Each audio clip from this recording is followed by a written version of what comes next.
주변부의 작은 화살촉 부위 주변으로 염증까지 확산되어 있는 것을 가리키는데, 이럴 경우에 구획증후군도 의심해 봐야 해요. 그러니까 이게 타고 올라오지 않아야 되니까 절단을 해야 됩니다. 그럼 종아리 스트레칭 재활 운동은 어떻게 해야 돼요?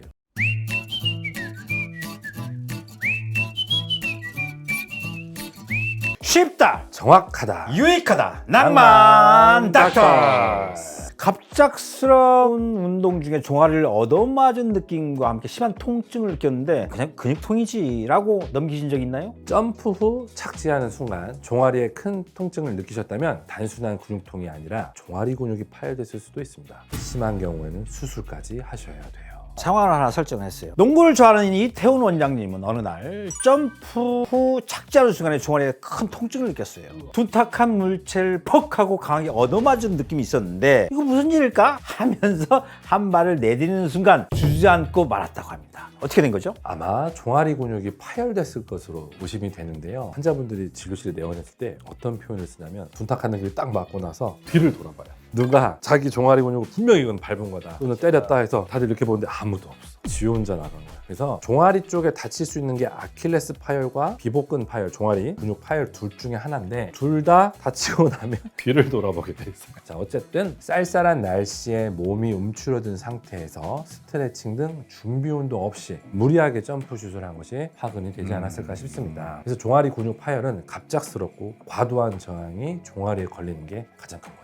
제가 알기로는 종아리 근육 파열이 테니스 레그라는 테니스 레그라는 이름까지 있을 정도로 운동선수들한테 많이 발생된다고 하는데 일반인들도 많이 나타나는 질환인가요? 운동 안 하시는 노인분들을 말하는 게 아니라 운동을 좋아하는, 취미생활을 즐겨하는 일반인들에게 테니스 레그가 많이 일어납니다. 정확하게 풀네임은 테니스 레그 인저리. 이 테니스 레그 이름에서 알 수 있듯이 다리에 큰 힘을 가하는 강도 높은 운동이나 갑작스러운 방향과 속도 전환을 요구하는 테니스, 농구, 축구, 배구 이런 운동 경기 중에 선수들에게 주로 발생을 하고요. 갑자기 종아리에 쥐가 난 것 같아서 근육이 수축되고 당겨서 괴로울 때가 있는데, 다리를 주무르고 휴식을 취한 후 이런 증상이 가라앉는다면 단순 근육 경련, 근육통일 수 있지만 다리를 땅에 디딜 수 없을 정도로 심한 통증이 계속되고 땡땡하게 부어있다. 그러면 종아리 근육 파열을 의심해 봐야 할 듯합니다. 우리 그 종아리 근육은 어떻게 생겼냐면 닭다리 두 개가 딱 나오죠. 그걸 비복근이라 그래요. 내측과 외측이 있어요. 두 개가 나눠져 있잖아요. 뒤쪽에서 봤을 때 눈에 딱 띄는 큰 근육이고요. 무릎, 발목을 움직이는데 큰 기여를 하고 달리기나 점프, 계단 오르기 등 강한 힘이 필요할 때 관여하게 되고, 두 번째, 비복근보다 더 안쪽으로 뼈 쪽으로 붙어있는 가자미근은 안정적으로 자세를 유지하게 하고 장시간 걷기 등 지속적으로 움직임을 하는데 중요한 역할을 합니다. 그래서 종아리 근육의 주된 역할은 서 있을 때 몸무게를 지탱하고 균형을 유지할 수 있도록 하면서 발목을 굽히고 밀어내는 힘, 지렛대 역할을 하게 됩니다. 그런데 테니스 레그 손상은 비복근이 두 개 있다 그랬죠. 대부분이 다 내측이에요. 내측. 그리고 테니스 레그 인저리라는 게 정확하게 뭐냐면, 근육이 이렇게 있으면서 이 근육이 찢어진다는 개념보다 근육과 근육이 있고 그 근육 사이가 벌어지는 거. 벌어지면서 근육과 근육 사이의 혈종이 적냐 맞냐에 따라서 혈종을 빼내는 수술을 하냐 마냐. 그냥 근육을 이어주는 수술은 조금 덜하고 너무나 많이 차이는 혈종을 빼내는 수술이 더 많고, 그다음에 아예 수술을 안 하는 케이스가 더 많고요. 그러면 심하면 수술도 할 수 있다고 하셨던 게 이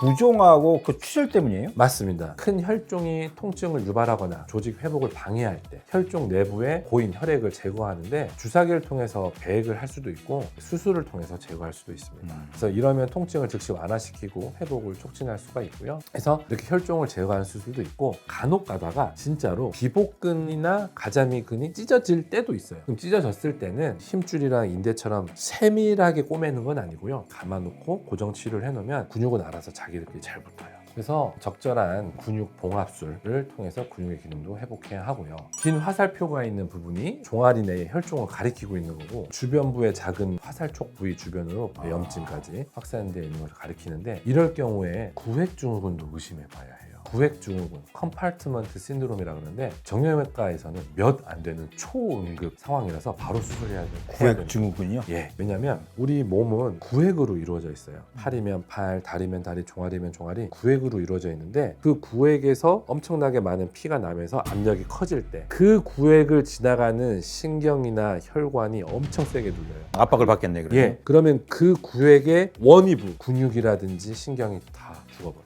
혈관도 눌리니까 그쪽으로 동맥이 안 가서 괴사돼. 신경이 눌리니까 그쪽으로 운동마비랑 감각신경마비가 돼서 안 움직여져요. 괴사가 되면 어떻게 되냐? 염증이 와요. 감염이 생기고. 그러니까 이게 타고 올라오지 않아야 되니까 절단을 해야 되는 거예요. 그래서 조금 말이 심각해지긴 했는데 초응급수술이다 이렇게 생각을 해주셔야 됩니다. 그러면 이런 무서운 상황 말고 그 근육이 조금 파열됐을 때는 어떻게 해야 돼요? 그때도 수술해야 돼요? 아니요. 조금 파열되고 뭐 혈종도 없고 그럴 때는 다 자연치유가 됩니다. 그렇지만 그냥 자연치유되는 건 아니고 우선 다치고 나면 초기에 대처가 중요한데요. 프라이스만 기억하시면 됩니다. P, 프로텍션, R, 레스팅, I, 아이싱, C, 컴프레션, E, 엘리베이션. 근데 더 높게 엘리베이션에서 하이 엘리베이션. 그래서 프라이스, 기부스로 보호하고 쉬고 그러니까 운동하지 말란 얘기예요. 그리고 얼음찜질을 해주고 그다음에 컴프레션 감아줘라. 압박 주고 그다음에 다리 높게. 다리는 하이 엘리베이션 높게 올려주고 그렇게 하면요 24시간 내에 이제 부종이 빨리 없어지긴 하는데 회복을 전체적으로 다 하려면 빠르면 2에서 3주 늦으면은 2개월에서 3개월 아직도 꽤나 오래 걸리는 질환입니다. 절대 인터넷 보시고 자의적으로 판단하지 마시고 병원 오셔서 전문의와 상담을 꼭 받아보셔야 돼요. 파열이 심하지 않을 때는 물리치료로 부상 부위 경직을 풀어주고 체외충격파 치료 파열된 조직의 재생을 촉진해서 회복 속도를 높여주고 일정 정도 회복이 진행됐다고 하면 주치의 선생님이 이제 스트레칭과 가벼운 운동을 해도 된다고 말씀해 주실 겁니다. 그럼 조금 좋아졌다가 바로 운동 시작하면 안 되겠네요. 네, 맞습니다. 불안전한 상태에서 다시 운동을 재개해버리면 파열 범위가 기존보다 오히려 조금 늘어나면서 혈종이 발생하는 경우가 그때 또 많아요. 그래서 휴식과 안정이 회복 시간을 갖는 가장 큰 이유입니다. 그러면 치료를 하고 난 다음에 재활 운동을 해야 되잖아요. 그럼 종아리 스트레칭 재활 운동은 어떻게 해야 돼요? 우리 예전에 농구 경기 막 이렇게 할 때 재활 스트레칭 많이 했잖아요. 네. 그때 벽밀기 동작 혹시 기억나세요? 다리를 앞뒤로 벌려서 무릎을 자연스럽게 구부린 후 서서히 체중을 실어서 지그시 눌러주는 동작이고 이때 발바닥은 모두 바닥에서 떨어지지 않고 상체를 숙이거나 뒤로 젖히지 않아야 합니다. 그래서 땡기잖아요. 완전 땡기잖아요. 네. 그거를 많이 해주면 허벅지 햄스트링부터 시작해서 특히 종아리, 비복근이라든지 아킬레스까지 스트레칭이 되죠. 그렇게 되면은 손상을 좀 방지할 수가 있습니다. 오늘 영상을 꼭 보시고 올바른 치료를 받으시는데 도움이 되셨으면 좋겠습니다. 영상이 도움이 되셨다면 구독, 좋아요, 알람 설정까지 부탁드립니다.